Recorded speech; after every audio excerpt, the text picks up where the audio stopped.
ராவுத்தர் அவர்கள் பொன்னாடை போர்த்தி சிறப்பிப்பார்கள்.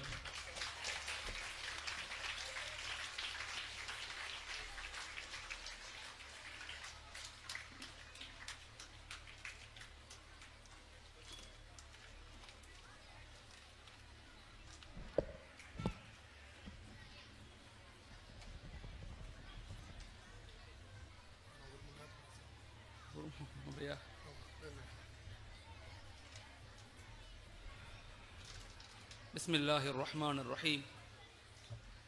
அஸ்ஸலாமு அலைக்கும் வரஹ்மத்துல்லாஹி தஆலா வபரகாத்துஹு. அல்ஹம்துலில்லாஹி கஃபா வஸ்ஸலாத்து வஸ்ஸலாமு அலா சய்யிதினில் முஸ்தஃபா அம்மா பஅத். ஃபகத் கால அல்லாஹு தஆலா ஃபில் குர்ஆனில் அதீம். அஊது பில்லாஹி மினஷ் ஷைத்தானிர் ரஜீம். பிஸ்மில்லாஹிர் ரஹ்மானிர் ரஹீம். إن الله لا يغير ما بقوم حتى يغيروا ما بأنفسهم صدق الله العليم.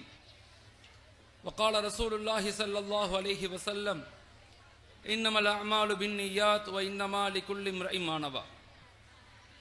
புகழ் அனைத்தும் ஏக இறைவன் அல்லாஹ் ஒருவனுக்கே உரித்தாகட்டும். அவனுடைய அன்பும் சாந்தியும் சமாதானமும் உலகத்தில் உள்ள அனைத்து மக்களின் மீதும் உண்டாகட்டும். ஆமீன். மாஷா அல்லாஹ், உங்களை சந்திச்சது பெரிய சந்தோஷம். அல்லாஹு தாலா நம்முடைய எண்ணங்களை, நம்முடைய செயல்களை, நம்முடைய அமல்களை, நம்முடைய தான தர்மங்களை அல்லாஹ் ஏற்றுக்கொள்ளணும், கபூல் செய்யணும். இஸ்லாமிய சமூகம் என்பது ஏதோ நேத்து உருவான ஒரு சமூகம் அல்ல. இஸ்லாமிய சமூகம் என்பது கிட்டத்தட்ட 1318 ஆண்டுகள் இந்த உலகத்தை அறிவால், சிந்தனையால், ஆற்றலால், கண்டுபிடிப்புகளால், பொருளாதாரத்தால், அரசியல் மாற்றங்களால், கலாச்சாரங்களால், அடையாளங்களால், இப்படி எல்லா துறைகளிலையுமே நின்று இருந்து சாதித்து உருவாக்கிய ஒரு வலிமையான சமூகம் இஸ்லாமிய சமூகம். ஆனால் இன்னைக்கு எல்லா இடத்துலையுமே ஒரு மிகப்பெரிய ஆர்வமும், ஒரு பெரிய கவலை, ஒரு விழிப்புணர்வு சமூகத்தில் ஏற்பட்டிருக்கு.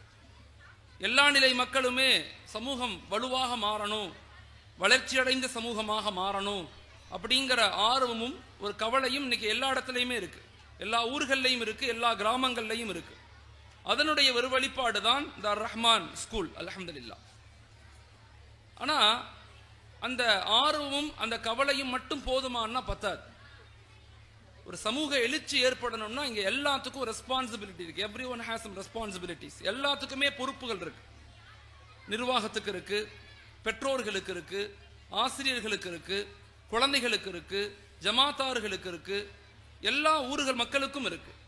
யாராரு தன்னுடைய பொறுப்புகளை அறிந்து, தன்னுடைய கடமைகளை புரிந்து சரிவர அடுத்த ஜெனரேஷனை உருவாக்கணுங்கிற உணர்வுகளோடு பயணிக்கிறார்களோ அவர்கள் மட்டும்தான் நம்முடைய வருங்கால சந்ததிகளை இந்த உலகத்துல வலிமையானவர்களாக, வளமானவர்களாக, ஈமானிய உணர்வுள்ளவர்களாக, இந்த இந்திய நாட்டுக்கு கான்ட்ரிபியூஷன், மிகப்பெரிய பங்களிப்பளிக்கக்கூடிய சமூகத்தை உருவாக்க முடியும்.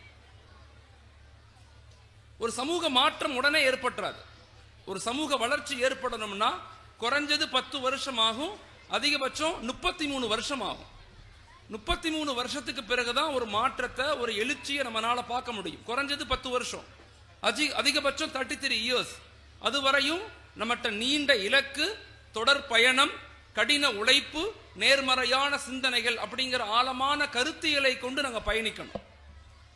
இப்ப இன்றைய கால சூழ்நிலையில இன்னைக்கு அதிகமான தாய்மார்கள், சகோதரிகள், நிறைய ஆசிரியர்கள் வந்திருக்கிறீங்க. இன்றைய காலகட்டத்தில் நாம என்ன செய்யணும்? அப்படி ஆயிருச்சு, இப்படி ஆயிருச்சு, அது நடந்துருச்சு, இது நடந்துருச்சு. கியாமத்து வரைக்கும் ஷைத்தானுடைய சூழ்ச்சி உலகத்தில் இருக்கத்தான் செய்யும்.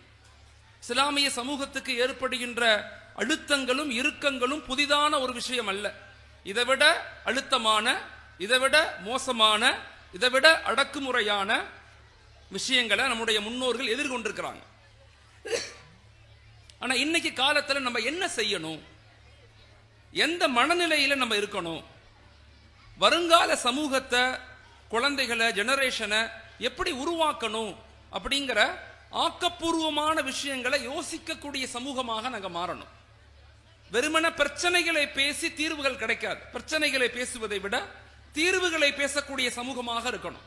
அல்லாஹ் குர்ஆன்ல ஒரு இடத்துல சொல்றான், பிஸ்மில்லாஹிர் ரஹ்மானிர் ரஹீம், யா அய்யுஹல்லதீன ஆமனு, ஓ ஈமான் கொண்ட மக்களே, இஸ்பிரு, நீங்கள் பொறுமையாக இருங்கள். இஸ்பிரு நீங்கள் பொறுமையாக இருங்கள், வசாபிரு உங்களுக்குள் சகித்துக் கொள்ளுங்கள், உங்களுக்குள் அன்பை வெளிப்படுத்துங்கள், இஸ்பிரு வசாபிரு வராபித்து உங்களை தயார் செய்யுங்கள், உங்களை வலிமையாக மாற்றிக்கொள்ளுங்கள். உணர்ச்சி வசப்படுவதை விட இன்றைக்கு அறிவு வசப்படக்கூடிய சமூகமாக மாறணும். குறிப்பாக எங்களுடைய தாய்மார்கள். என்னதான் ஆண்கள் எவ்வளவு நேரம் பேசினாலும் ஒரு தாயினுடைய மடிதான் ஒரு குழந்தையினுடைய முதல் பள்ளிக்கூடம். ஒரு தாயினுடைய மடிதான் ஒரு குழந்தையினுடைய முதல் பள்ளிக்கூடம். ஒரு வீடுதான் ஒரு சமூகத்தினுடைய பல்கலைக்கழகமாக. ஒரு குழந்தையினுடைய வாழ்வியல் கட்டமைப்பு எங்க கட்டமைக்கப்படும்னா அது குடும்பங்கள்ல இருந்து தான் கட்டமைக்கப்படும். இப்ப இன்றைய கால சூழ்நிலையில நாம என்ன செய்யணும், நம்ம எதை நோக்கி நகர்த்தப்படணும், எந்த மனநிலைகள்ல நாம வாழணும், ஆசிரியர்கள் எப்படி இருக்கணும், பேரண்ட் எப்படி இருக்கணும், மேனேஜ்மெண்ட் எப்படி இருக்கணும், நிர்வாகம் எப்படி இருக்கணும், பொதுமக்கள் எப்படி இருக்கணும், இப்படி எல்லாருமே அவரவர்களுடைய கடமைகள் அவரவர்களுடைய பொறுப்புகளை விளங்க வேண்டிய அவசியத்தில் இருக்கிறோம். நம்முடைய கவலைகளும் விழிப்புணர்வும் இன்னைக்கு எப்படி இருக்குது அப்படின்னு சொன்னா, டீ குடிக்கும் போது கவலை வரும், டீ குடிக்கும் போது உட்கார்ந்து பேசுவோம், டீ குடிச்சு முடிச்சோடனே மறந்து போயிடும். யாராவது பயான் பேசுனா எல்லாரும் ஆமா உண்மைதான் அப்படின்னு பேசுவோம், வீட்டுக்கு போய் சாப்பிட்டு எதையாவது நாடகத்தை பார்த்தோன்னே மறந்து போயிடுவோம். பேப்பர் படிக்கும் போது கவலை வரும், நியூஸ் பேப்பர்ல எதையாவது ஒன்று படிச்சோன்னே என் சமூகத்துல என் இளைஞர்கள் என் பெண்கள் இப்படி ஆயிட்டாங்க அப்படின்னு வருத்தப்படுவோம், அடுத்த பக்கத்தை திருப்பணுன்னே மறந்து போயிடும். இன்ஸ்டன்ட் ரியாக்ஷனை கொண்டு இங்க எதுவும் நடக்காது, இங்க எதையும் மாற்ற முடியாது. நீண்ட இலக்கு வேணும், தொடர் பயணம் வேணும், கடின உழைப்பு வேணும், நேர்மறையான சிந்தனைகள் வேணும். திரும்ப சொல்றேன், பிரச்சனைகளை பேசி எந்த புண்ணியமும் இல்லை. எந்த சமூகம் தன்னுடைய தோல்விக்கான தன்னுடைய பலகீனத்துக்கான காரணத்தை தன்னிடத்திலிருந்து தேடாமல் மற்றவர்களை குறை சொல்லுகிறதோ அந்த சமூகம் எழுச்சி பெற்றதாக வரலாறு கிடையாது. நாம என்ன செய்தோம், நாம ஏன் பலகீனம் அடைஞ்சோம்? கடந்த 300 வருஷமாக 1600க்கு பிறகே இஸ்லாமிய சமூகம் உலகம் முழுக்க, நாட் ஓன்லி ஃபார் இந்தியா, உலகம் முழுக்க ஒரு பலகீனத்தை நோக்கி நகர்றோம். ஏன் அப்படி ஆனோம், அதுக்கான காரணம் என்ன, அதுக்கான ரீசன் என்ன அப்படிங்கிறத சுய ஆய்வு செய்யக்கூடிய சமூகமாக மாறணும். நம்மளை நாமே பரிசோதிக்கணும். மாற்றம் உடனே நிகழாது. நோ சாக்ரிஃபைஸ் நோ வெற்றி. தியாகம் இல்லாமல் வெற்றி ஒருபோதும் எங்கேயும் யாருக்கும் எப்பொழுதும் கிடைக்க போறதே கிடையாது. வந்திருக்கிற தாய்மார்கள் சகோதரிகள் உங்களை முக்கியமா தான் நான் சொல்றேன், பெண்களுடைய வளர்ச்சி தான், பெண்களுடைய சமூக சிந்தனை தான், பெண்களுடைய தியாகம் தான் வருங்கால சமூகத்தினுடைய மிகப்பெரிய எழுச்சிக்கும் மாற்றத்துக்கும் காரணம். தாய்மார்கள் உங்களுடைய பங்களிப்பும் தியாகமும் தான். நீங்க ரொம்ப ஆழமா விளங்கணும். பேசக்கூடிய இந்த கருத்தை தயவு செய்து உங்க மூளைக்கு கொண்டு போகாதீங்க, உங்க உள்ளத்துக்கு கொண்டு போங்க. உளவியல்ல ஒரு பாடம் இருக்கும், இன்ஃபர்மேஷன் டிரான்ஸ்பர்மேஷன் ஒரு பாடத்தை சொல்லுவாங்க.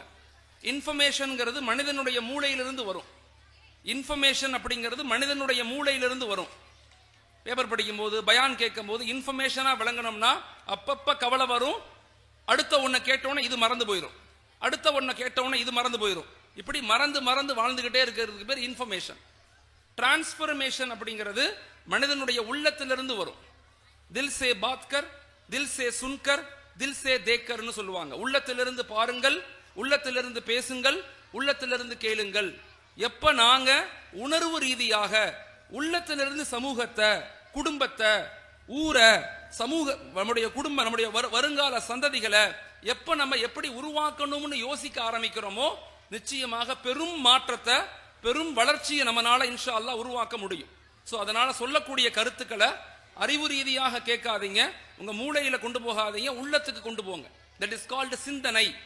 நான் எப்பயுமே எங்க மாணவர்களுக்கு சொல்லுவேன், குழந்தைகளை அறிவாளிகளாக உருவாக்காதீங்க, சிந்தனைவாதிகளாக உருவாக்குங்க. The difference between secular and dini education, உலகத்தினுடைய கல்வி முறைக்கும் மார்க்கத்தினுடைய கல்வி முறைக்கும் உள்ள வித்தியாசம் என்னன்னா, உலகத்தினுடைய கல்வி முறை என்பது உலகத்தை அனுபவிக்க படிக்கக்கூடியது. மார்க்கத்தினுடைய கல்வி என்பது உலகத்தை பாதுகாக்க படிக்கக்கூடியது. அது ஹலீஃபா, நம்ம எல்லாம் ஹலீஃபாக்களாக இருக்கிறோம், இறைவனுடைய பிரதிநிதி. ஒவ்வொரு மனிதனும் இறைவனுடைய பிரதிநிதி. பிரதிநிதியாக இருக்கக்கூடிய நம்முடைய பொறுப்பு உலகத்தை அனுபவிக்கிறது மட்டுமல்ல, உலகத்தை பாதுகாக்கணும். மனிதனை, மனித இனத்தை, மண்ணை, மக்களை, மரத்தை, செடிய, கொடிய எல்லாத்தையும் பாதுகாக்க வேண்டிய பொறுப்பு நமக்கு இருக்குது. அப்படிங்கிற உணர்வை நம்முடைய வருங்கால சந்ததிகளுக்கு நம்ம சொல்லிக் கொடுக்கணும். இதை ரொம்ப ஆழமாக நீங்க புரிஞ்சுக்கணும். அப்ப இன்றைக்கு கால சூழ்நிலையில நாம என்ன செய்யணும்? நம்முடைய வருங்கால ஜெனரேஷனை எந்த மனநிலையில உருவாக்கணும்? திட்டம், இலக்கு, படிப்பு, இது எல்லாத்தையும் தாண்டி ஒன்று இருக்கு. அதுக்கு பேர் மைண்ட் செட். சக்சஸ் அடைந்த எல்லாருமே, சாதிச்ச எல்லாருமே திட்டங்கள் அப்படிங்கிறதும் இலக்குகளை நோக்கி பயணிக்கிறதெல்லாம் வெறுமன 10% தான். Strategical plan only the 10%, remaining is mind set. 90% மனநிலை மாற்றம் தான். நம்ம எதை நோக்கி நகர்த்தப்படுறோம், நம்முடைய இலக்கு என்ன, நம்ம எதை நோக்கி பயணிக்கணும், நம்ம என்னவாகணும் அப்படிங்கிற உணர்வுகளை சரிவர நம்முடைய குழந்தைகளுக்கு, ஜெனரேஷனுக்கு கொடுக்கணும். அது உணர்ச்சி வசப்பட கொடுக்கூடாது, அறிவு வசப்படணும். உணர்ச்சி வசம் யார்ட்டப்படணும்னு அல்லாட்ட தான் படணும், மனிதன்ட்ட அறிவு வசப்படணும். இன்னைக்கு சமூகம் எப்படி ஆயிட்டோம்னா, நம்ம மனிதர்கள்ட்ட உணர்ச்சி வசப்படுறோம், அல்லாட்ட அறிவு வசப்படுறோம். அல்லாட்ட அறிவு வசப்படுறோம், மனிதர்கள்ட்ட உணர்ச்சி வசப்படுறோம். அதனால தோத்து போறோம், திரும்ப திரும்ப தோத்து போறோம். அதனால வருங்கால சமூகத்தை அறிவு சார்ந்து, இறைவனிடத்தில் இணையும் போது உணர்வு சார்ந்து, ரூஹானி டெவலப்மெண்ட் சொல்லுவாங்க. இப்ப அதை நோக்கி நகர்த்துறதுக்கு தாய்மார்கள் நீங்க தயாராகணும். இப்ப அதுக்கு என்ன செய்யணும்? முதலாவதாக ஃபர்ஸ்ட் ஸ்டெப், இன்னைக்கு நம்முடைய சமூகம் எதிர்கொள்ளக்கூடிய பிரச்சனைகள் என்ன அப்படிங்கிறத பெற்றோர்களும் ஆசிரியர்களும் புரிஞ்சுக்கணும். One teacher equivalent to 1000 students. ஒரு ஆசிரியர் அப்படிங்கிறவங்க 1000 மாணவர்களுக்கு சமமானவங்க. ஒரு ஆசிரியர் அப்படிங்கிறவங்க 1000 மாணவர்களுக்கு சமமானவங்க. ஒரு டீச்சர், ஒரு பேரண்ட், ஒரு தாய் தான், ஒரு தாயினுடைய மடிதான் ஒரு குழந்தையினுடைய முதல் பள்ளிக்கூடம். இந்த 2 பேரும் 2 கண்கள். ஒரு சமூகத்தினுடைய வளர்ச்சியில பெற்றோர்களும் ஆசிரியர்களும் இணைந்தால் மட்டும்தான் ஒரு சமூக மாற்றத்தை ஏற்படுத்த முடியும். சோ 2 பேருமே இன்னைக்கு நம்ம புரிஞ்சுக்கணும். நம்முடைய சமுதாயம் not only for Muslim community, நான் முஸ்லிம் கம்யூனிட்டியை மட்டும் சொல்லல, த ஹோல் வேர்ல்ட், முழு உலகத்திலேயும் இந்த ஜெனரேஷன் 1996க்கு பிறகு பிறந்த குழந்தைங்க 2016 வரைக்கும் பிறந்த குழந்தைகளுடைய நிலைகள் எப்படி இருக்குன்னு ஆய்வுகள் சொல்லுதுன்னா, அவங்க வெளியிருந்து பார்க்கும்போது அறிவாளிகள் மாதிரி இருப்பான், சிபிஎஸ்ல படிப்பாங்க, இங்கிலீஷ் நல்லா பேசுவாங்க. அற்புதமான கால சூழ்நிலையில நம்முடைய ஜெனரேஷன், நம்முடைய குழந்தைகள் எதை எதிர்நோக்கி இருக்கிறாங்க, எந்த ப்ராப்ளத்தை அவங்க ஃபேஸ் பண்ணிக்கிட்டு இருக்கிறாங்க அப்படிங்கிறத ஆசிரியர்களும் பெற்றோர்களும் தெரிந்துகிட்டா மட்டும்தான் அதற்கேற்ற மருந்துகளை, அதற்கேற்ற சொல்யூஷனை, ரெமடிஸை நம்ம கொடுக்க முடியும். இன்னைக்கு நம்ம சமுதாயம் 4 விதமான ப்ராப்ளத்துக்குள்ள இருக்கிறாங்க. இதை முதல்ல ஆழமா நம்ம தெரிஞ்சுக்கணும். என்ன ப்ராப்ளத்தில் அவங்க இருக்கிறாங்கன்னு தெரிஞ்சாதான் நம்மளால அதற்கான தீர்வுகளை கொடுக்க முடியும். நம்முடைய இளம் சமூகம் அடுத்த 10 வருஷத்துல 15 வருஷத்துல எப்படி ஆயிருவாங்கன்னு ஆய்வுகள் சொல்லுதுன்னா, ஒன்று இந்த உலகத்தினுடைய இன்பங்கள்ல மூழ்கடிக்கப்பட்டவர்களாக மாறுவாங்க, ஒன்று இந்த உலகத்தினுடைய இன்பங்கள்ல மூழ்கடிக்கப்படுவாங்க, அல்லது இந்த உலகத்தினுடைய அதிகாரங்களுக்கு அடிமைகளாக மாற்றப்படுவாங்க. இந்த 2 நிலைகள் தான் ஏற்படுவதற்கு முழு உலகமும் திட்டமிட்டு இலக்குகளை நோக்கி நகருது. ஒன்று இந்த உலகத்தினுடைய இன்பங்கள்ல மூழ்கடிக்கப்படுவாங்க, அல்லது இந்த உலகத்தினுடைய அதிகாரங்களுக்கு அடிமைகளாக மாற்றப்படுவாங்க. அப்ப நம்ம என்ன ப்ராப்ளத்தை அவங்க எதிர்கொள்றாங்க? ஷைத்தான் என்ன சூழ்ச்சியை செய்து இந்த மனித இனத்தை மிக மோசமான நிலைக்கு தள்ளிக்கிட்டு இருக்கிறான் அப்படிங்கிறத நம்ம எல்லாரும் புரிஞ்சுக்கணும். குர்ஆன் மிக இது ஆழமாக எக்ஸ்பிளைன் பண்ணுது, ஹதீஸ் இது நமக்கு ரொம்ப ஆழமாக நமக்கு சொல்லிக் கொடுக்குது. நம்முடைய இமாம்கள் இதை பத்தி மிகப்பெரிய ஆய்வுகள், திட்டங்கள், மிகப்பெரிய சிந்தனைகளை கிதாபுகள்ல வெளிப்படுத்தி இருக்கிறாங்க. சோ நம்முடைய சமூகம் எதிர்கொள்ளக்கூடிய முதல் பிரச்சனை கல்ச்சரல் டிக்ளைன். நம்முடைய முதல் ப்ராப்ளமே, என் குழந்தையும் சரி உங்க குழந்தையும் சரி எதிர்கொள்ளக்கூடிய முதல் ப்ராப்ளம் என்னன்னா கல்ச்சரல் டிக்ளைன், கலாச்சார சீர்கேடு. அவங்க கல்ச்சரலி அவங்க பாதிக்கப்படுறாங்க. ஏன்? அவங்க பார்க்கிற படங்கள், நாடகங்கள், Netflix, web series, social media, அவங்க விளையாடுற கேம்ஸ் எல்லாமே அவங்கள அறியாமையே அவங்களை ஒரு அடிக்ஷனை நோக்கி நகர்த்தி கொண்டு இருக்குது. அவங்கள ஒரு பெரிய ப்ராப்ளத்துக்குள்ள இழுத்து போய்கிட்டு இருக்குது. இன்னைக்கு இளைஞர்கள் மிக மோசமான நிலையில தள்ளப்பட்டிருக்கிறாங்க. Internet is a war of ஹியூமனிட்டின்னு சொல்லப்படுது. Internet is a war of humanity. மனித இனத்தின் மீது கொடுக்கப்பட்ட மிகப்பெரிய யுத்தம் இன்டர்நெட்னு சொல்லப்படுது. நல்லது இருக்குது, கெட்டது இருக்குது, அடுத்த விஷயம். ஆனா கெட்டது மிகைத்து போயிருச்சு, நல்லது குறைஞ்சிருச்சு. உலகத்துல குர்ஆன்ல அல்லாஹ் சொல்லுவான், எல்லாத்துலயுமே நல்லது இருக்கும் கெட்டதும் இருக்கும். மதுவிலையும் நல்லதும் இருக்கு கெட்டதும் இருக்கு. ஆனா மது ஏன் தடை செய்யப்பட்டுச்சுன்னா, கெட்ட நன்மையை விட நல்லதை விட கெட்டது அதில் அதிகரிச்சிருச்சு. அதே போலதான் இன்னைக்கு கல்ச்சரல் டிக்ளைன், கலாச்சார சீர்கேடு உச்சகட்டமா போயிருச்சு. அப்ப நம்ம குழந்தைகளை எப்படி அதுல இருந்து பாதுகாக்க போறோம் யோசிக்கணும். ஃபர்ஸ்ட் விஷயம். பின்னாடி நான் சொல்யூஷனை சொல்லுவேன். ரெண்டாவது ப்ராப்ளம், நம்முடைய சமூகம் எதிர்கொள்ளக்கூடிய ரெண்டாவது பிரச்சனை ஒழுக்கம் சார்ந்த பிரச்சனை. படிப்பு அதிகமாயிருச்சு, பண்பு குறைஞ்சிருச்சு. இங்கிலீஷ்ல பேசுவாங்க, காலைல வீட்டுல படுத்து எந்திரிச்சா போர்வையை மடிச்சு வைக்க மாட்டாங்க. மிகப்பெரிய டெக்னாலஜியை பத்தி படிப்பாங்க, கம்ப்யூட்டர் யூஸ் பண்ணுவாங்க, சாப்பிட்ட தட்டை கழுவி வைக்க மாட்டாங்க. அப்ப நம்முடைய மனநிலைகள் நம்முடைய குழந்தைகளுக்கு இன்னைக்கு அறிவு அதிகப்படுத்தப்படுது, நாலேஜ் இன்க்ரீஸ் ஆகுது, ஆனா ஒழுக்கம் குறையுது. அப்ப இந்த ஒழுக்கத்தை எப்படி சீர்படுத்தணும், ஒரு டிசிப்ளின் லைஃபை எப்படி கொடுக்கணும், கட்டுப்பாடான வாழ்க்கை முறையை எப்படி கொடுக்கணும். கட்டுப்பாடான வாழ்க்கை என்பது அது அடிமைத்தனம் அல்லங்கிறத குழந்தைகளுக்கு நீங்க சொல்லிக் கொடுக்கணும். கட்டுப்படுதல், அத்தாவுக்கு கட்டுப்படுதல், டீச்சருக்கு கட்டுப்படுதல், விட்டு கொடுத்தல் அப்படிங்கிற வாழ்க்கை முறை என்பது அடிமைத்தனம் கிடையாது.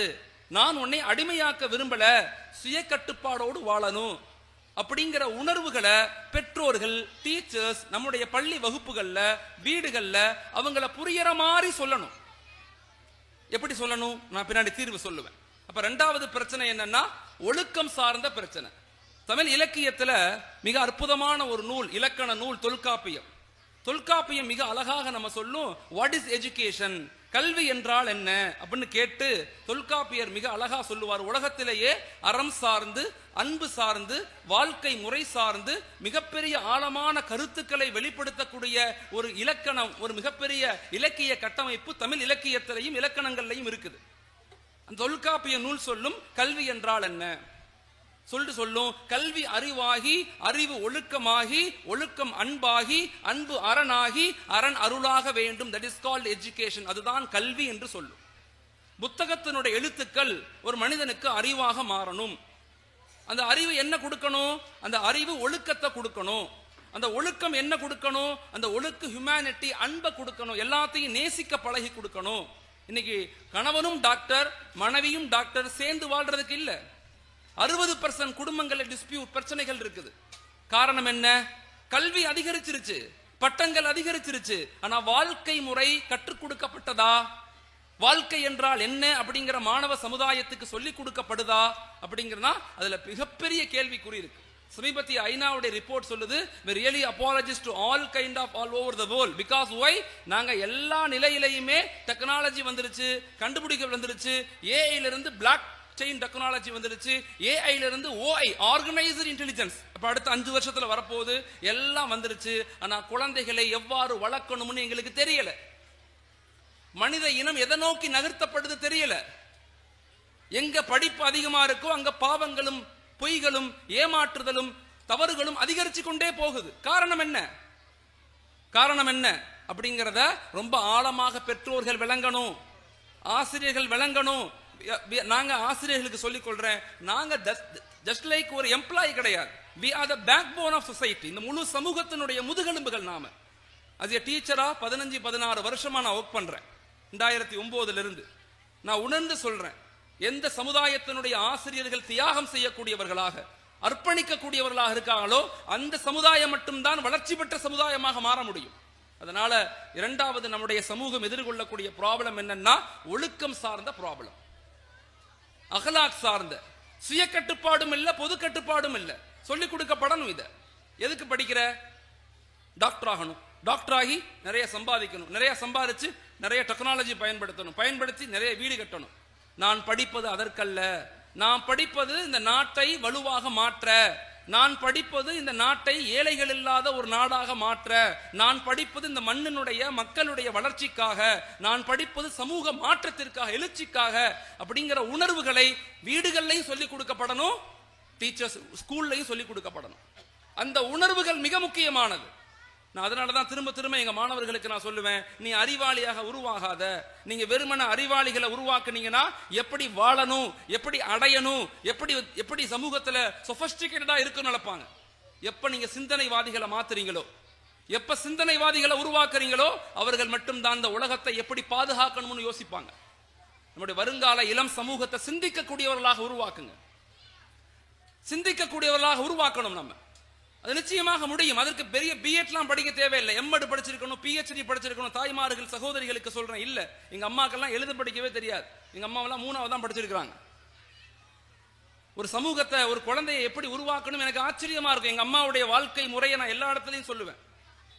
ஆச்சரியமா இருக்கு. எழுத படிக்க தெரியாது, குரானை இப்பதான் 10 வருஷத்துக்கு முன்னாடி ஓத கத்துக்கிட்டாங்க. ஆனா அவங்களுடைய வாழ்க்கை முறை எப்படி இருந்துச்சு, ஒரு வருங்கால சமூகத்தை எப்படி கட்டமைக்கணுங்கிற வார்த்தைகள் எங்களுக்கு மிகப்பெரிய மாற்றத்தை கொடுத்துச்சு. ஒரு தாய்மார்கள் நினைத்தால் முழு உலகத்தையும் மாற்ற முடியும், இந்த சமூகத்தை வலிமையான கம்யூனிட்டியாக மாற்ற முடியும். பிரச்சனைகள் இருக்கத்தான் செய்யும், கியாமத்து வரையும் இருக்கும், உலகம் அழியிற வரைக்கும் பிரச்சனைகள் இருக்கத்தான் செய்யும். உலகத்துல தீர்வுகள் என்ன, நாம என்ன செய்ய போறோம், நம்முடைய வருங்கால சமூகத்தை எப்படி வலிமையாக மாற்ற போறோம், உணர்ச்சி வசப்படக்கூடிய சமூகமாக இல்லாம அறிவு வசப்படக்கூடிய சமூகமாக எப்படி மாற்ற போறோம். இந்த நாடு நம்முடையது, இந்த நாட்டு மக்கள் நம்முடையது, இந்த நாட்டுக்காக உடல் பொருள் ஆவி அனைத்தையும் செலவழித்து ஜனநாயகத்தை அரசியல் சாசனத்தை இந்தியாவுடைய மிகப்பெரிய கட்டமைப்பை உருவாக்குனது நம்முடைய முன்னோர்கள். இந்த நாடு மிகப்பெரிய முக்கியமான நாடு. இந்த நாட்டை வலிமையாக மாற்றுவதில் எங்களுடைய குழந்தைகளுடைய பங்களிப்புகள் என்ன? இந்த உலக இன்பத்துல, இந்த உலகத்தினுடைய அதிகாரங்களை பார்த்து பயப்படவும் கூடாது, இந்த உலகத்தினுடைய இன்பங்கள்ல மூழ்கவும் கூடாது. குர்ஆன் மிக அழகாக சொல்லுது, வலா தத்தகவ் வலா தருக்கனு, வலா தத்தகவ் வலா தருக்கனு. இன்பங்கள்ல மூழ்காத, தப்பு செய்யறவங்களை பார்த்து பயப்படாத. நாம உங்களோட தான் இருக்கிறோம், நாம உங்களோட தான் இருக்கிறோம். அப்படிப்பட்ட உணர்வு ரீதியான குழந்தைகளை உருவாக்குங்க. எல்லா நிலையிலும் நாட்டு வளர்ச்சி, நாட்டு பாதுகாப்பு, நாட்டு உருவாக்கம், நாட்டு கட்டமைப்புங்கிற ஆழமான கருத்தியல்ல பேசணும். தேசிய நீரோட்டத்தோடு நம்ம மிக ஆழமாக இணைந்து பயணிக்கணும். கடந்த 70 ஆண்டுகளாக அதை நம்ம செய்யல. அதனுடைய விளைவாக நம்முடைய உரிமைகள், நம்முடைய சுதந்திரங்கள், நம்முடைய கலாச்சாரங்கள், நம்முடைய அடையாளங்கள் மறுக்கப்படுது, மறைக்கப்படுது. அதை மீட்டெடுக்கணும்னா நம்முடைய வருங்கால சந்ததிகள் அந்த நாட்டினுடைய வளர்ச்சியில பங்களிப்பு அடிக்கக்கூடியதாக மாற்றணும். அப்ப 2வது ப்ராப்ளம் ஒழுக்க ரீதியான ப்ராப்ளம். 3வது பிரச்சனை அப்படின்னா உடலியல் இல்லாத பிரச்சனை. நிறைய நோயாளிகள் உள்ள சமூகமாக மாறிட்டோம். ஆரோக்கியத்தின் மீது கவனமே நம்மள்ட்ட இல்லை. நான் தயவு செய்து சொல்றேன், தாய்மார்களுக்கு சொல்றேன், ஆரோக்கியத்தின் மீது மிகப்பெரிய மோசமான நிலையில இருக்கிறோம். 100 முஸ்லிம்கள்ல இந்தியாவில் 36 முஸ்லிம்கள் நோயாளிகளாக இருக்கிறோம். எந்த ஹாஸ்பிட்டலுக்கு போனாலும் அங்க முஸ்லிம்கள் தான், ஜிப்பாவும் தொப்பியும் புர்காவும் தான் அதிகமா இருக்கு. வாங்க சொல்றாங்களா?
பிஸ்மில்லாஹிர் ரஹ்மானிர் ரஹீம். ஹைர், அல்ஹம்துலில்லாஹ். ஸோ நம்ம மூணாவது நம்முடைய ஜெனரேஷன் எதிர்கொள்ளக்கூடிய ப்ராப்ளம்ஸ் என்ன அப்படின்னா, அவங்க ஆரோக்கியம் சார்ந்து பலகீனமாக இருக்காங்க அப்படிங்கிறது மிக முக்கியமான ஒரு விஷயம். இந்தியா முழுக்க 100 முஸ்லிம்களை கணக்கெடுத்தோம்னா கிட்டத்தட்ட 36% முஸ்லிம்கள் மிக முக்கியமாக ஆரோக்கியத்தில் பலகீனமாக இருக்காங்க. அதனால தாய்மார்கள் குறிப்பாக வீடுகளில் நல்ல உணவுகளை, நல்ல ஆரோக்கியமான விஷயங்களை, மென்டலி அண்ட் பிசிக்கலி ரெண்டு நிலையிலையுமே, ஆரோக்கியம் 2 நிலையிலும் பாதிக்கப்படும். ஒன்று, சரியான உணவு முறைகள் இல்லாட்டியும் பாதிக்கப்படும். சரியான மென்டல், வீட்டில் இருக்கக்கூடிய அன்பு, பரஸ்பரம் விட்டு கொடுத்தல், அந்த குழந்தைகளை நேசித்தல், இப்படி போற விஷயங்கள் இல்லாட்டியும் குழந்தைகள் பாதிக்கப்படுவாங்க. அதனால தயவு செய்து குழந்தைகள் மிக முக்கியமாக மூன்றாவது ஆரோக்கிய ரீதியாக பலகீனப்பட்டிருக்கிறாங்க. இளம் வயது மரணங்கள் அதிகரித்து கொண்டே இருக்கு, நோய்கள் அதிகமாகுது. அதன் மீது தாய்மார்கள், குடும்பங்கள் கவனம் செலுத்துங்க. 4வது நம்முடைய மிக முக்கியமான ஒரு ப்ராப்ளம் ஸ்ட்ரெஸ், மன அழுத்தம். இன்னைக்குள்ள மிக முக்கியமான பிரச்சனை. அடுத்த 10-15 வருஷத்துல இந்தியாவில் வாழக்கூடிய 95% மக்களுக்கு மென்டல் ஹெல்த் டிசார்டர், மனநோய் வரப்போகுதுன்னு ஆய்வு சொல்லுது. அதனால மன ரீதியாக ஒரு அரவணைப்பை, ஒரு அன்பை அந்த குழந்தைகள் மீது கவனம் செலுத்தணும். ஓகே, இப்ப இந்த 4 விதமான ப்ராப்ளத்தை குழந்தைகள் எதிர்கொள்றாங்க. இதை நம்ம எப்படி சரி செய்யணும்? இந்த ப்ராப்ளத்திலிருந்து குழந்தைகளை எப்படி சரி செய்யணும்? டீச்சர்ஸும் சரி, பேரண்ட்டும் சரி, குழந்தைகளை வளர்ப்பு என்பது ஒரு கலை. அது குழந்தைகளை வளர்ப்பது என்பது ஒரு கலை. முதலாவதாக நம்ம குழந்தைகள் வீடுகளில் பேரண்ட் எல்லாருமே குழந்தைகளுடைய நிலைகளை புரிஞ்சுக்கணும். குழந்தைகள் அப்படிங்கிறவங்க 4 நிலைகள்ல இருப்பாங்க. நம்முடைய பிள்ளைங்க வீடுகளில், ஸ்கூல்ஸ்ல, எல்லா இடங்கள்லையுமே 4 கைண்ட் ஆஃப் ஸ்டூடெண்ட்ஸ் இருக்கிறாங்க. 4 விதமான ஸ்டூடெண்ட்ஸ் இருப்பாங்க. முதல் வகையான ஸ்டூடெண்ட்ஸ் எப்படி இருப்பாங்கன்னா, சொல்லோனே கேட்டுக்குவாங்க. இது ஒரு வகையான ஸ்டூடெண்ட்ஸ். இது ஒரு வகையான பிள்ளைங்க. நம்ம சொல்லுவோம், உடனே கேட்டுக்குவாங்க. செப்பல் எடுத்து ஓரமா போடுவாங்க. குரான் எடுத்து ஓதுவாங்க. ஒழுங்கா ஹோம்ஒர்க் எழுதிட்டு வருவாங்க. இது ஒரு வகையான குழந்தைங்க. 4 வகை குழந்தைகள் தான் மொத்தம். இந்த 4 வகை குழந்தைகள்ல என்னுடைய குழந்தை எந்த வகை குழந்தை அப்படிங்கிறத ஒரு தாய் கண்டுபிடிக்கணும். ஸ்கூல்ல இருக்கக்கூடிய ஆசிரியரும் கண்டுபிடிக்கணும். என் கிளாஸ்ல இருக்கக்கூடிய பிள்ளைங்க எந்த நிலைகள்ல இருப்பாங்க, அவங்க மனநிலைகள் என்ன அப்படிங்கிறத கண்டுபிடிக்க பழகணும். அனலைசிங், இது மிக மிக முக்கியமான ஒரு விஷயம். நெக்ஸ்ட் ஜெனரேஷனை வலிமையாக, பலமாக, ஈமானிய உணர்வுள்ளவர்களாக உருவாக்கணும்னா எல்லாத்துக்கும் ஒரே மாதிரி அப்ளை பண்ண முடியாது. ஹஜரத் அபூபக்கர் ரலியல்லாஹு மாதிரி உமர் ரலியல்லாஹு கிடையாது. உமர் ரலியல்லாஹு மாதிரி உஸ்மான் ரலியல்லாஹு கிடையாது. உஸ்மான் ரலியல்லாஹு மாதிரி அலி ரலியல்லாஹு கிடையாது. சஹாபாக்கள் யாருமே ஒரே மாதிரி கிடையாது. எல்லாரும் வேற வேற மாதிரி தான் இருப்பாங்க. ஒருத்தவர் அமைதியா இருப்பாரு, ஒருத்தவர் ரொம்ப கோபமா இருப்பாரு, ஒருத்தவர் நிறைய தானம் செய்வாரு, ஒருத்தவருக்கு நிறைய ஞானம் இருக்கும், அறிவு இருக்கும். இப்படி பலதரப்பட்ட விஷயங்களை கொண்டவங்க தான் மனிதர்கள். எல்லாரும் ஒரே மாதிரி இருக்க மாட்டாங்க. அதனால முதல்ல குழந்தைகள் என்ன வகை, என் குழந்தை என்ன வகை குழந்தை அப்படிங்கிறத ஒரு பெற்றோரும் ஒரு ஆசிரியரும் தெரிஞ்சுக்கணும். முதலாவதாக முதல் வகை குழந்தைகள் இருப்பாங்களே, அவங்க சொன்ன உடனே கேட்பாங்க. சொன்ன உடனே அல்ஹம்துலில்லாஹ் கேட்டுக்குவாங்க. ரொம்ப கத்தணும், அழுதணும், திட்டணும்னு அவசியம் இல்லை. சொன்ன உடனே கேட்டுக்குவாங்க. இது ஒரு வகையான குழந்தைங்க. இது ரொம்ப ரேரா தான் இருப்பாங்க. ஒரு கிளாஸ்ல இப்படி ஒரு 5 பேர் 10 பேர் இருக்கிறதே பெருசுதான். நம்ம வீட்டில் 3 பிள்ளைங்க இருந்தா அதுல ஒரு பிள்ளைங்க அப்படி இருக்கிறதே பெருசுதான். ஏன்னா நம்ம அப்படி இருந்தா தான் அது அப்படி இருக்கும். அது முதல்ல புரிஞ்சுக்கணும். நாம அப்படி இல்லைன்னா நம்ம குழந்தை அப்படி இருக்காது. ஓகேவா? என்ன சட்டியில இருக்கோ அது அகப்பையில வரும். நம்ம ஒரு காலத்துல எப்படி இருந்தோமோ அதனுடைய ஜீனுடைய வெளிப்பாடு தான் என் புள்ள. அதை முதல்ல நம்ம ஏற்றுக்கணும். அதை புரிஞ்சுக்கிட்டு தான் பிள்ளைங்களை வளர்க்கணும். இல்லைன்னா நம்ம எதையாவது நினைச்சுக்கிட்டு எதையாவது யோசிச்சுக்கிட்டு பிள்ளைங்களை வளர்க்க முடியாது. அப்ப முதலாவதாக அதை புரிஞ்சுக்கணும். நம்ம குழந்தை எப்படி அப்படின்னா சொன்ன உடனே கேட்கும். இது ஒரு வகை குழந்தை. 2வது வகை குழந்தை இருக்குது. அது ஒரு தடவை சொன்னா கேட்காது, 10 தடவை சொன்னாதான் கேட்கும், 20 தடவை சொன்னாதான் கேட்கும், சில நேரங்கள்ல 50 தடவை சொன்னாதான் கேட்கும். அது வரைக்கும் நமக்கு பொறுமை வேணும். நிதானமா, பொறுமையா. 2 தடவை சொன்ன உடனே கோவப்பட்டுருவோம். நம்ம சனியனே உன்னை பெத்தது இப்படி ஆயிருச்சேன்னு திட்டிடுவோம், கோவப்படுவோம். இல்லைன்னா என்ன செய்வோம், உங்க அத்தா மாதிரியே வந்திருக்கேன்னு சொல்லிடுவோம் டக்குன்னு. நீ என்ன உங்க அத்தா மாதிரியே இருக்கன்றுவோம். அப்ப எல்லா நிலையிலையுமே சில குழந்தைகள் இருப்பாங்க. அவங்க ஒரு தடவை சொன்னா புரியாது, 4-5 தடவை 10 தடவை திரும்ப திரும்ப சொன்னாதான் புரியும், இல்லைன்னா புரியாது. இது 2வது வகை குழந்தைகள். 3வது வகை குழந்தைகள் இருப்பாங்க. நீங்க என்ன சொன்னாலும் அமைதியா தான் இருப்பாங்க. வாயிலிருந்து ஒரு வார்த்தையை கூட உங்களால வாங்க முடியாது. சாப்பிட்டியா பேச மாட்டாங்க, படிச்சியா பேச மாட்டாங்க, ஏன் ஹோம்ஒர்க் எழுதல பேச மாட்டாங்க. எல்லா நிலையிலும் இந்த குழந்தைங்க அப்படி கல்லூரி நின்றுட்டே இருப்பாங்க. நம்ம கேட்டுக்கிட்டே இருப்போம், டென்ஷன் ஆயிருவோம். நம்ம நம்ம கத்திடுவோம், கோவப்படுவோம், ஏன்னா தொலைஞ்சு போன்னு விரட்டி விட்டுருவோம். அந்த குழந்தைகளுடைய மனநிலைகள் அவ்வளவுதான். அந்த குழந்தைங்க அமைதியாத்தான் இருப்பாங்க. அந்த குழந்தைகளை எப்படி அணுகணும், எப்படி பேசணும், எப்படி அந்த குழந்தைகளை தயார் பண்ணணும் அப்படிங்கிறது ஒரு கலை. அது பேரண்டிங் இஸ் an art. குழந்தை வளர்ப்பு என்பது ஒரு கலை. Teaching is an art. கல்வி கற்றுக் கொடுத்தல் என்பது ஒரு கலை. அந்த கலையை ஆசிரியரும் கத்துக்கணும், பேரண்ட்டும் கத்துக்கணும். அப்படி கத்துக்கிட்டாதான் அடுத்த சமுதாயத்தை, அடுத்த ஜெனரேஷனை வலிமையாக, உணர்வுள்ளவர்களாக, ஆளுமைகளாக மாற்ற முடியும். இல்லைன்னா இந்த உலகத்துல அடிமைகளை, இல்லைன்னா உலகத்துல மூழ்கி போன சோம்பேறிகளை தான் விட்டுட்டு போகணும். அப்படி ஆயிடக்கூடாது. அதனால 3வது வகை குழந்தை நம்ம சொன்னா அமைதியா தான் இருக்கும். அந்த குழந்தைகள்கிட்ட பேசுற மாதிரி பேசினாதான் கேட்பாங்க. 3வது வகை குழந்தைகள், 4வது வகை குழந்தைகள் இருப்பாங்க. அவங்க கொஞ்சம் ஆட்டிடியூட் காட்டுவாங்க, முறைச்சு பார்ப்பாங்க, கீழே கடந்து உருணும், டகால் டகால்னு உருட ஆரம்பிக்கும், கத்தும், கோவப்படும், எதையா தூக்கி உடைச்சு போடும். கூட்டி வந்தோம்னா திரு இந்த மாடிப்பல்ல ஏறி மேலே போய் ஜங்குன்னு கீழே கூச்சிருவான். நமக்கு வெளியே கூட்டி போடுறதே நமக்கு பயமா இருக்கும். அந்த குழந்தைகளுடைய நிலை கொஞ்சம் வேகமா, சுறுசுறுப்பா, கொஞ்சம் விளையாட்டு சுட்டித்தனம் அதிகமாக இருக்கும், கொஞ்சம் கோவப்படும், முறைச்சு பார்க்கும். அந்த குழந்தைகளை எப்படி கையில் எடுக்கணும், அந்த குழந்தைகளை எப்படி மாத்தணும்? முதலாவதாக ஒரு ஆசிரியரும் சரி, ஒரு பேரண்ட்டும் சரி, ஏன் குழந்தை என்ன வகை குழந்தை அப்படிங்கிறத முதல்ல நீங்க கண்டுபிடிக்கணும். என் குழந்தை சொன்னோன்னே கேட்குமா, அல்லது சொல்ல சொல்ல கேட்குமா, 10 தடவை சொன்னா கேட்டுக்குமா, அல்லது கொஞ்சம் அமைதியான பிள்ளையா, அல்லது கொஞ்சம் சேட்டக்கார பிள்ளையா? எல்லா குழந்தைகளும் நல்ல குழந்தைகள் தான்.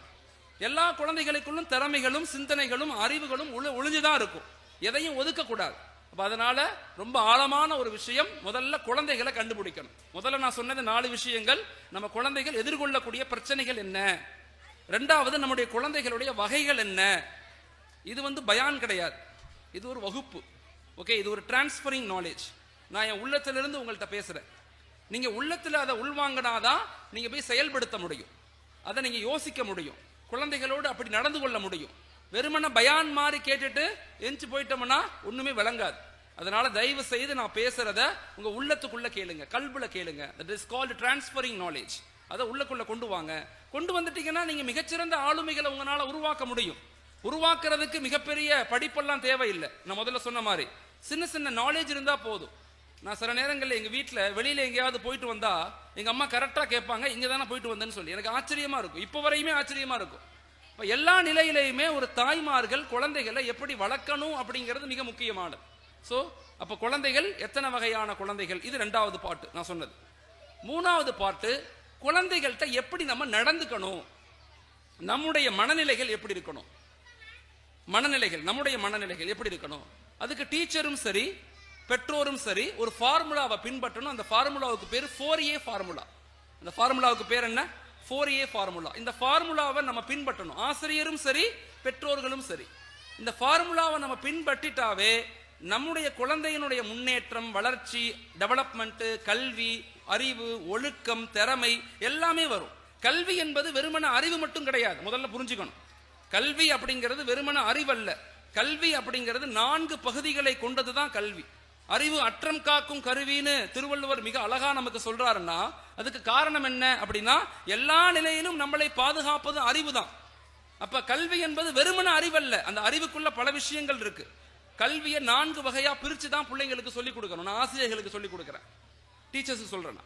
கல்வியை சொல்லிக் கொடுக்கும் போது 4 வகையில பிரிச்சு சொல்லிக் கொடுக்கணும். ஒன்று இருக்குது அறிவை கொடுக்கிறது, இன்னொன்னு இருக்குது ஒழுக்கத்தை கற்றுக் கொடுக்கிறது, இது 25%.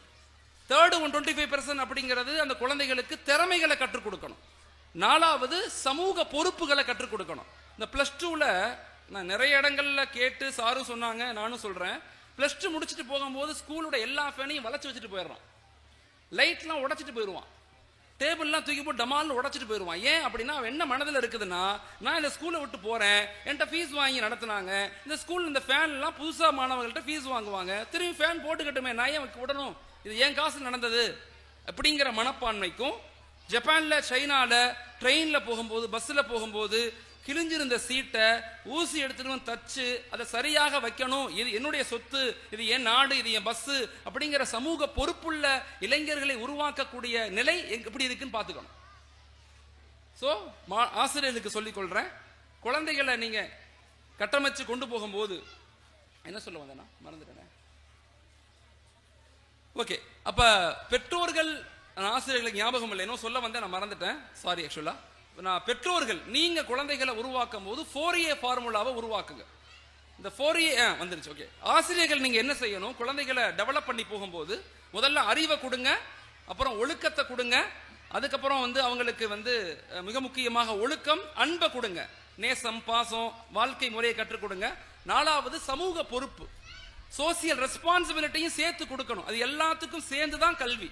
இந்த எல்லாத்துக்கும் இணைந்ததுக்கு பேரு தான் கல்வி. அதனாலதான் தொல்காப்பியம் சொல்லும், கல்வி அறிவாகி, அறிவு ஒழுக்கமாகி, ஒழுக்கம் அன்பாகி, அன்பு அரணாகி, அரண் அருளாக வேண்டும். That is called education. இது ஆசிரியர்கள் பின்பற்றணும்.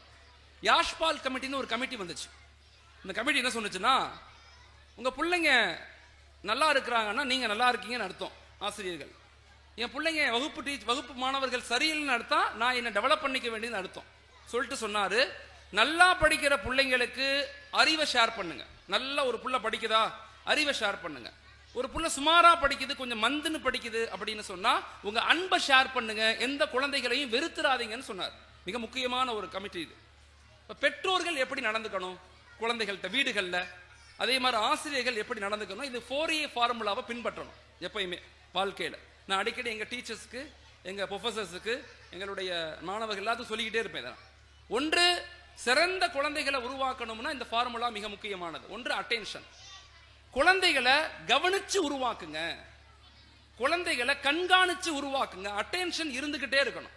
ஒவ்வொரு ஆசிரியரும் பார்வையும், என்கிட்ட ஒரு டாக்டர் இருக்காரு, என்கிட்ட ஒரு கலெக்டர் இருக்காரு, என்கிட்ட ஒரு ஹாஃபிஸ் இருக்காரு, என்கிட்ட ஒரு ஆலிம் இருக்காரு, என்கிட்ட ஒரு ஜட்ஜ் இருக்காரு, என்கிட்ட ஒரு சயின்டிஸ்ட் இருக்காரு அப்படிங்கிற பார்வையில நம்ம குழந்தைகளை பார்க்கணும். அந்த அட்டென்ஷன் மிக முக்கியமானது. இந்த சமுதாயத்தினுடைய வீழ்ச்சிக்கு மிகப்பெரிய காரணமே என்னன்னா கவனக்குறைவு தான். எங்களுக்கு எல்லாமே தெரியும், எல்லாத்துக்கும் கவலை இருக்குது, எல்லாரும் உழைக்கிறோம், முயற்சி செய்யறோம், ஆனா இங்க என்ன ப்ராப்ளம், கவனக்குறைவு. பார்த்துக்கலாம் விடுங்க அப்படின்னு சொல்லியே நம்ம பலகீனம் அடைஞ்சிட்டோம். இந்த கவனக்குறைவு தான் நம்முடைய தோல்விக்கான காரணம். அதனால எப்பயுமே குழந்தைகள் மீது அட்டென்ஷன் கொண்டு வாங்க. அட்டென்ஷன் நம்ம எங்க இன்ஸ்டிடியூஷன்ல நாங்க என்ன செய்யறோம்னா 40 மினிட்ஸ் பிரிப்போம். 40 மினிட்ஸ் ஒரு டீச்சர் எப்படி கையாளணும் அப்படிங்கிறதுக்கு வகுப்பு நடத்துறோம். ஃபர்ஸ்ட் 5 மினிட்ஸ் என்ன செய்யணும், அப்புறம் 10 மினிட்ஸ் என்ன செய்யணும், அப்புறம் 20 மினிட்ஸ் என்ன செய்யணும், அப்புறம் ஒரு 10 மினிட்ஸ் என்ன செய்யணும், கடைசி 5 மினிட்ஸ் என்ன செய்யணும் அப்படின்னு இந்த 40-45 மினிட்ஸை அழகா பிரிச்சு கொடுத்து அதை டீச்சர்ஸ்க்கு பயிற்சி கொடுக்குறோம். அதே மாதிரிதான் பெற்றோர்கள், அட்டென்ஷன்ங்கிறது மிக முக்கியமானது. காலைல எழுந்திருக்கும் போது, நைட்டு தூங்கும் போது பெற்றோர்கள் பக்கத்துல போய் உட்கார்றது, குழந்தைங்க தலையில தடவி கொடுக்கிறது, குழந்தைகள்கிட்ட தோள் மேல கை போடுறது, எல்லா நிலையிலும் அந்த குழந்தைகள்கிட்ட அன்பை வெளிப்படுத்துறது, அந்த கவனம் இருந்துகிட்டே இருக்கணும். கவனக்குறைவாக நீங்க இருக்கும் போதுதான் மிகப்பெரிய ப்ராப்ளம் வரும்.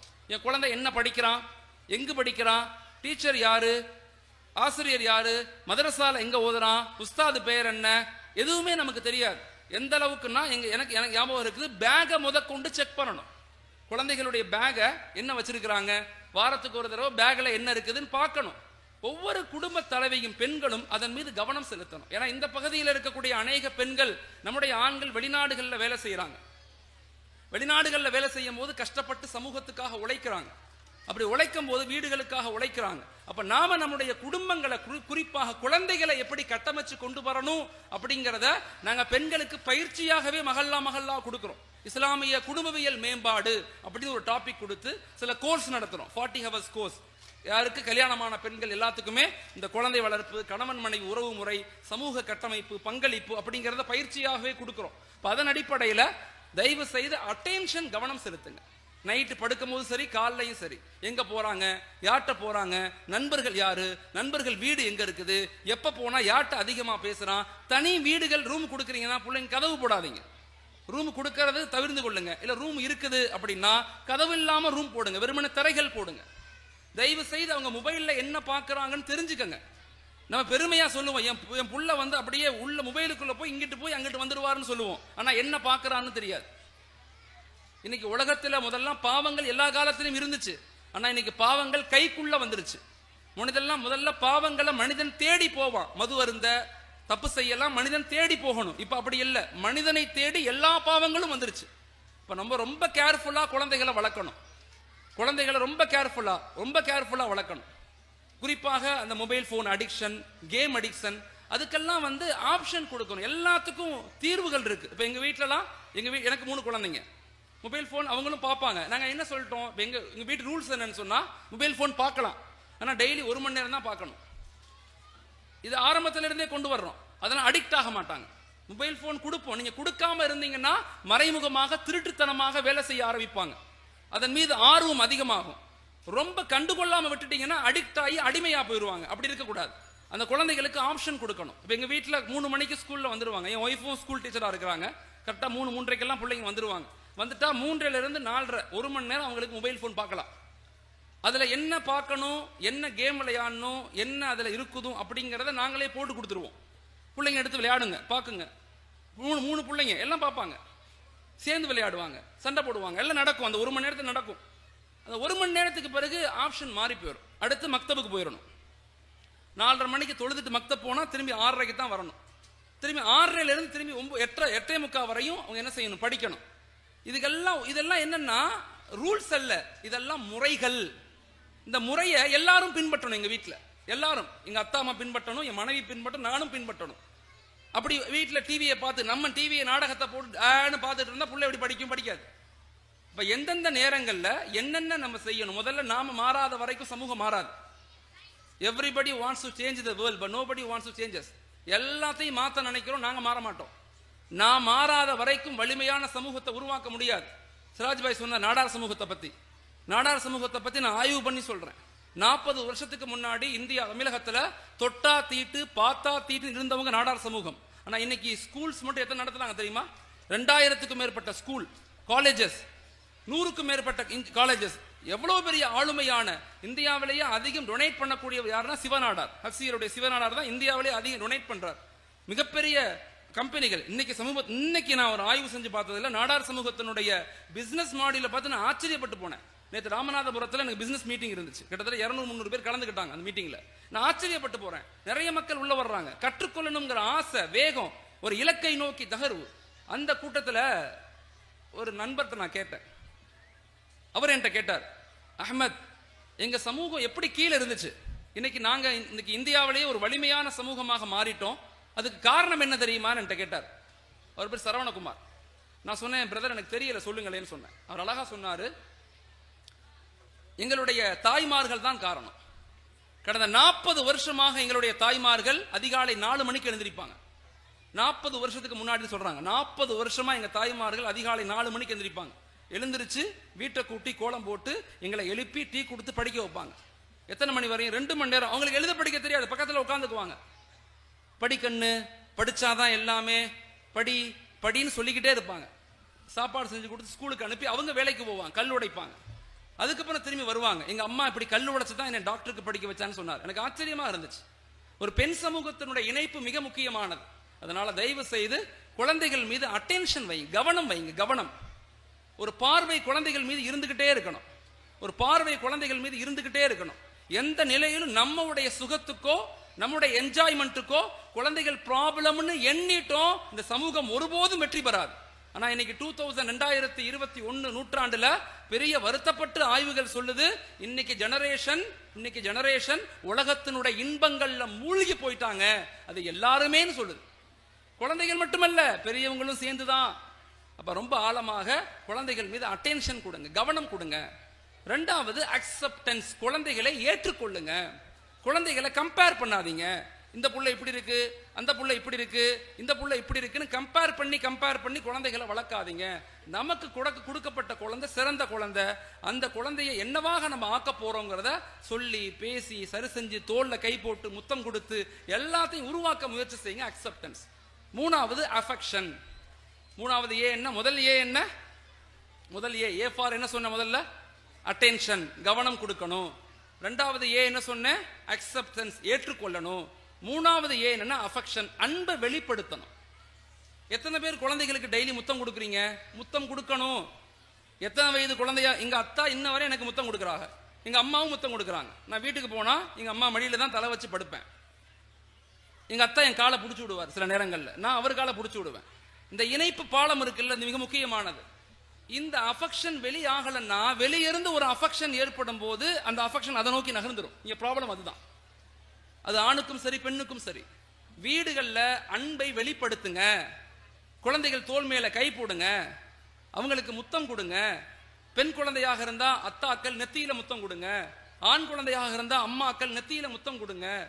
அடிக்கடி அவங்கள என்ன செய்யுங்க, கொஞ்சுங்க, அவங்கள்ட்ட ரொம்ப அஃபெக்ஷனா நடந்து கொள்ளுங்க. நான் உங்களுக்கு துவா செய்தேன்னு சொல்லுங்க.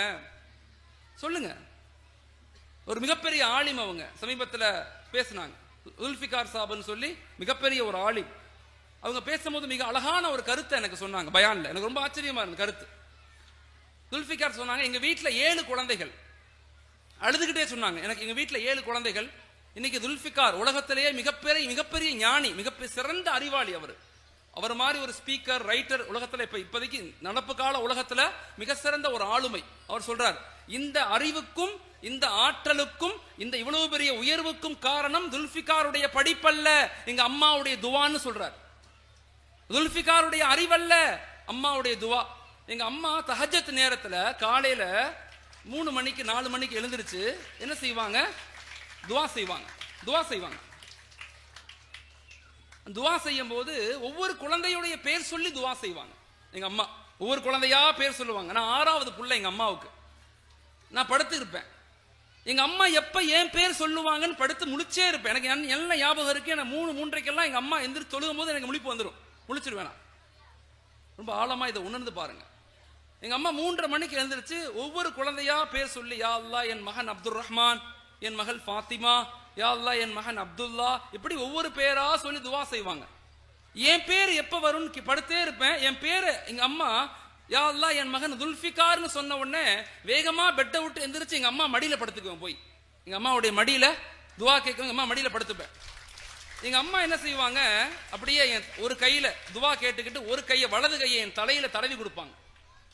எல்லாம் ஞாபகம் வரும். ஜுல்ஃபிகார் சாப் பயான்ல சொல்றாங்க, எங்க அம்மா ஒரு கையில என்ன தடவி கொடுப்பாங்க, தலைவை தடவி கொடுத்துட்டு எங்க அம்மா துவா கேட்பாங்க, யா அல்லாஹ் என் மகன் ஜுல்ஃபிகாவுக்கு நல்ல ஞானத்தை கொடு, நல்ல அறிவை கொடு, நல்ல ஒழுக்கத்தை கொடு, உலகத்தில் மிகச்சிறந்த ஆலிமாக சமூகத்துக்கு ஷரியத்தை, மார்க்கத்தை, நேர்மையை, உண்மையை சமூகத்தில் நிலைநாட்டக்கூடிய மிகப்பெரிய ஆளுமையாக என் மகனை உருவாக்கி கொடுன்னு கேட்ட வார்த்தைகள் இன்னும் வரையும் என் காதல ஒலிக்குது.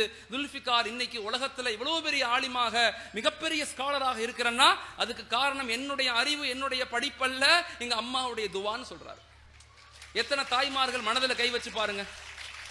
எத்தனை பேர் நாம நம்முடைய குழந்தைகளுக்காக பேர் சொல்லி துவா செய்யறோம். எத்தனை பேர் தன்னுடைய குழந்தை கைத்தட்ட வேணாமா, கைத்தட்ட வேணாம்.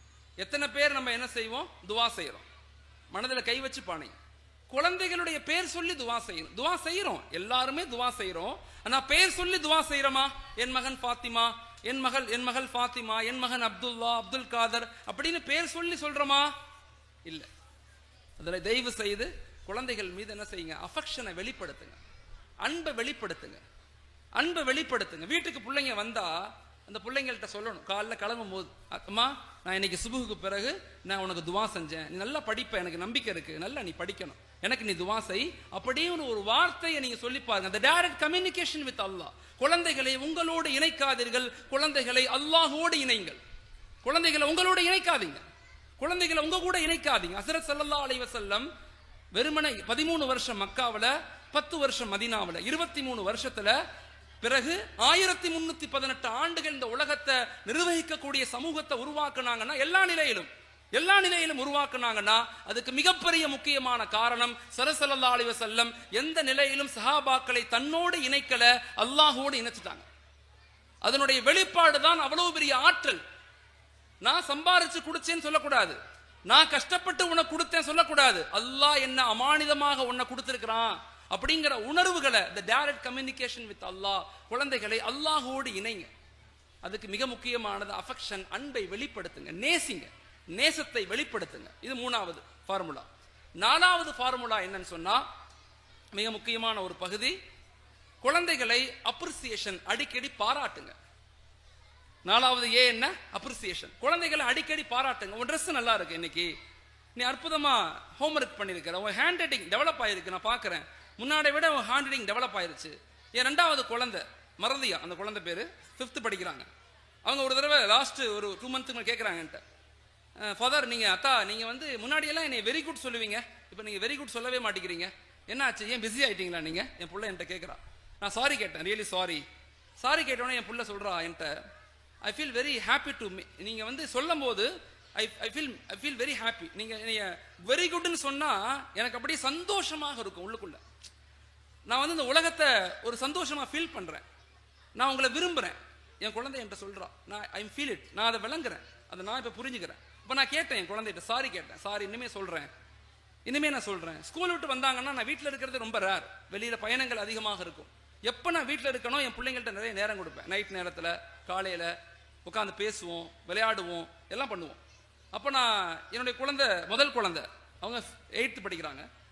அவங்க ஸ்கூல் விட்டு வர்றாங்க. நான் கேட்குறேன் ஸ்கூல் என்ன ஆச்சுன்னு கேட்டேன். ஒன்றும் சொல்ல மாட்டாங்க. பிள்ளைங்க எப்பயுமே அப்படித்தான், மூடாக தான் இருப்பாங்க, பேச மாட்டாங்க. நம்மள்ட்ட பெற்றோர்கள்ட்ட மனம் விட்டு பேசுறது ரொம்ப ரேரான குழந்தைகள் தான் பேசுவாங்க. அந்த பிள்ளைகிட்ட கேட்குறேன், என்ன ஸ்கூல் என்ன? ஒன்றும் இல்லையே, நல்லா தான் படிக்கிறோம் அப்படின்னு சொன்னா. நாங்கள் விளையாண்டோம், த்ரோபால் விளாட்றோம் 2 பேரும்.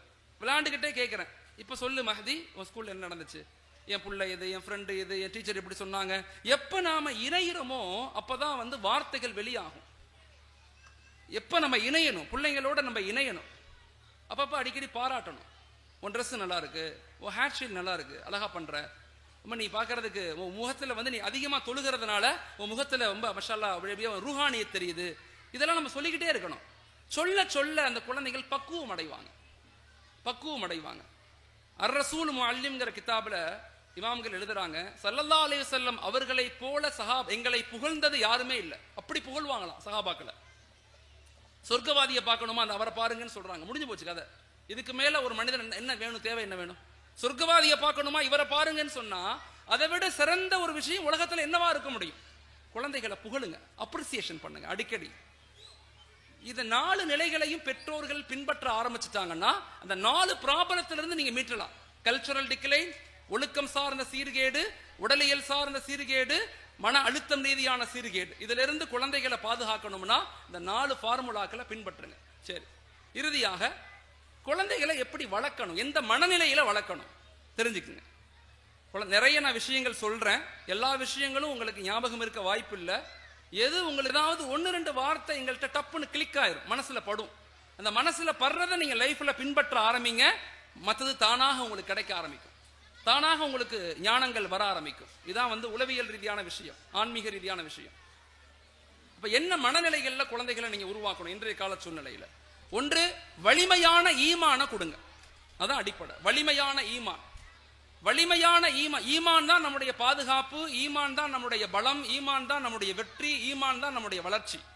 ஈமானிய உணர்வில்லாத கல்வி, ஈமானிய உணர்வில்லாத அதிகாரம், ஈமானிய உணர்வில்லாத காசு பணம் பொருளாதாரம் எதுவுமே ஆற்றலாக மாறாது, உலகத்துல அழிவைத்தான் கொடுக்கும். தயவு செய்து ஈமான உணர்வை கொடுத்துருங்க. ஏன்னா ஈமானிய உணர்வு இருந்தாதான் இந்த உலகத்தினுடைய பிரச்சனைகளை எதிர்த்து நிற்க முடியும். தமிழ் இலக்கியம் மிக அழகாக சொல்லும், புஜபலமும் புத்தி பலமும் மட்டும் போதாது, ஆன்மீக பலம் வேணும். புஜபலமும் புத்தி பலமும் மட்டும் போதாது, ஆன்மீக பலம் வேணும். ஈமானிய வலு இல்லைன்னா இந்த உலகத்தினுடைய பிரச்சனைகளை, அரசியல் சூழல்களை, கருத்துக்களை, இந்த உலகத்தினுடைய ஃபித்னாக்களை, ஷைத்தானியத்தை, அடக்குமுறைகளை நம்மளால எதிர்த்து நிற்கவே முடியாது. நம்மளால எதிர்த்து நிற்க முடியாது. நம்முடைய முன்னோர்கள் இன்னைக்கு உலகத்துல அவ்வளவு பெரிய கட்டமைப்புகளை எதிர்த்து நின்னாங்கன்னா காரணம் என்ன? ஈமானிய பலம். அந்த ஈமானிய பலத்தோடு சேர்ந்த சமநிலை வளர்ச்சி. சமநிலை வளர்ச்சினா என்ன? கடந்த 300 வருஷமா நம்ம தோத்து போனது காரணம் என்ன அப்படின்னா, ஆன்மீகத்துக்குள்ள போனவங்க சமூகத்தை பத்தி யோசிக்கிறது இல்ல. சமூகத்துக்குள்ள போனவங்க பொருளாதாரத்துல ஸ்டெபிலிட்டி ஆகல. பொருளாதாரம் சம்பாதிக்கணும்னு போனவங்க பிள்ளைங்களை படிக்க வைக்கல. இன்னைக்கு எல்லாரும் பிள்ளைங்களை டாக்டர் ஆக்கணும், இன்ஜினியர் ஆக்கணும், அதாக்கணும், இதாக்கணும்னு சொல்றோம். குரானை கொடுத்து சொன்னா தெரியல. அப்ப நம்ம சமநிலையை இழக்கிறோம். இந்த உலக வளர்ச்சி என்பது நம்முடைய வாழ்க்கையில வலிமையான ஈமான கொடுங்க. 2வது ஒழுக்கமான வாழ்வியலை கொடுங்க. 3வது ஆளுமையான கல்வியை கொடுங்க. 4வது சோசியல் ரெஸ்பான்சிபிலிட்டி, சமூக பொறுப்புள்ள இளம் சமூகத்தை உருவாக்குங்க. கல்விதான் நம்முடைய மிகப்பெரிய வளர்ச்சி. கல்வியை கொண்டுதான் நம்முடைய உரிமைகளை, நம்முடைய சுதந்திரங்களை அடைய முடியும். நம்முடைய முன்னோர்களுடைய கண்டுபிடிப்புகள், கட்டமைப்புகள் ரொம்ப பெருசு. The father of modern surgery, அல்-கவாரிஸ்மி, மிகப்பெரிய ஆய்வாளர். சொல்லிக்கிட்டே போலாம். என்னுடைய முதல் ரிசர்ச் பேப்பர் The 100 Scholars. ஹஜ்ரத் ஸல்லல்லாஹு அலைஹி வஸல்லம் காலத்திலிருந்து இப்ப வரைக்கும் 100 ஸ்காலர்ஸை பத்தி ஆய்வு செய்து ஆய்வுகள் வெளியிட்டோம். அப்ப இன்னைக்கு நம்முடைய சமூகத்தை கட்டமைப்பை நோக்கி நகரணும்னா, ஒன்று வலிமையான ஈமான கொடுங்க, இரண்டாவது ஒழுக்கமான வாழ்வியலை கொடுங்க, மூன்றாவது ஆளுமையான கல்வியை கொடுங்க, நாலாவது சமூக பொறுப்புள்ளவர்களாக மாற்றுங்க. இறுதியாக இதெல்லாம் செயல்படுத்தணும்னா நமக்கிட்ட சில குவாலிஃபிகேஷன் வேணும். அதோட நான் முடிச்சுக்கிறேன். நமக்கிட்ட சில குவாலிஃபிகேஷன். ஒன்று, மக்களிடத்துல அன்பாக பேசுங்க, அதிகாரமா பேசாதீங்க. வீட்டில் கணவன் மனைவி அத்தா அம்மா, வீட்டில் மாணவர்கள் டீச்சர்ஸ் எல்லா இடத்துலையுமே சிரித்த முகமாக அன்பாக பேசுங்க. அதிகாரத்தை வெளிப்படுத்தாதீங்க. அடுத்தவங்களுடைய குறைகளுக்கு பின்னால போகாதீங்க. அடுத்தவங்களுடைய குறைகளுக்கு பின்னால போனா நமக்கு நல்ல மவுத்து வந்ததாக சரித்திரம் இல்லை. தயவு செய்து நான் சொல்றேன். அதனால எல்லா நிலையிலும் அன்பை வெளிப்படுத்துங்க, சிரித்த முகமாக இருங்க, வீடுகள்ல அன்பை வெளிப்படுத்துங்க. ரெண்டாவது, வாழ்க்கையில நமக்கு என்ன கிடைச்சிருக்கோ அதை ஏற்றுக்கொள்ளுங்க. கிடைக்காத ஒண்ணு நினைச்சு, இல்லாத ஒண்ணு நினைச்சு, வராத ஒண்ணு நினைச்சு வாழ்க்கையை நரகமாக மாத்திக்க கூடாது. நமக்கு என்ன கிடைச்சிருக்கோ ஆக சிறந்தது. என் கணவர் சிறந்தவர், என் மனைவி சிறந்தவர்கள், என் பிள்ளைங்க சிறந்தது, என் வீடு சிறந்தது, என் வியாபாரம் சிறந்தது. எல்லா நிலையிலும் எனக்கு இறைவன் அனைத்தையும் நன்றாக கொடுத்திருக்கின்றான். லா ஹவ்ல வலா குவத்த இல்லா பில்லாஹ் அப்படிங்கிற மனநிலைக்கு வாங்க. உலகத்துல கிடைக்கிறத விட்டுட்டு கிடைக்காத ஒண்ணு நினைச்சு போய் வாழ்க்கையை நரகமா மாத்திக்க கூடாது. மூன்றாவது, எல்லா நிலையிலும் மனிதர்களை மன்னிச்சிருங்க, யாரையும் தண்டிக்க ஆசைப்படாதீங்க. அஹ்சின் கமா அஹ்சன் அல்லாஹ், அல்லாஹ் நம் மீது இரக்கம் காட்டுவதை போல, உபகாரம் செய்வதை போல நாம் மனிதர்கள் மீது இரக்கம் காட்டி அன்பு செலுத்தி மன்னிக்க கூடியவர்களாக மாறணும். நாலாவது, எல்லா நிலையிலும் சுயநலமாக இருக்காதீர்கள், பொதுநலமாக இருங்க.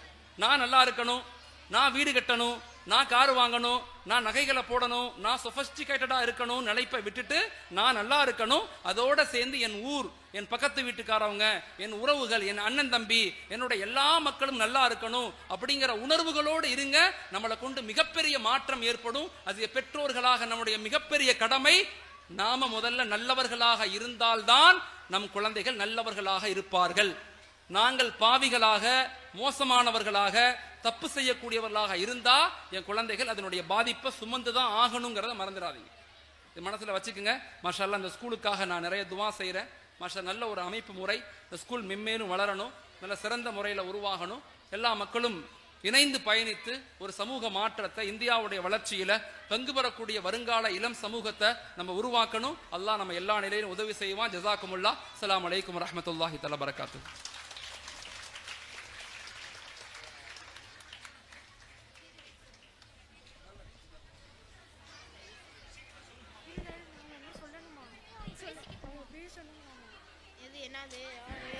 Student Raksana, Hafila, Sara, Aisha, Humaira, get ready.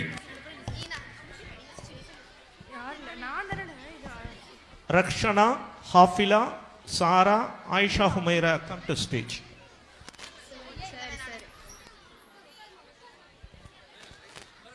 Ama.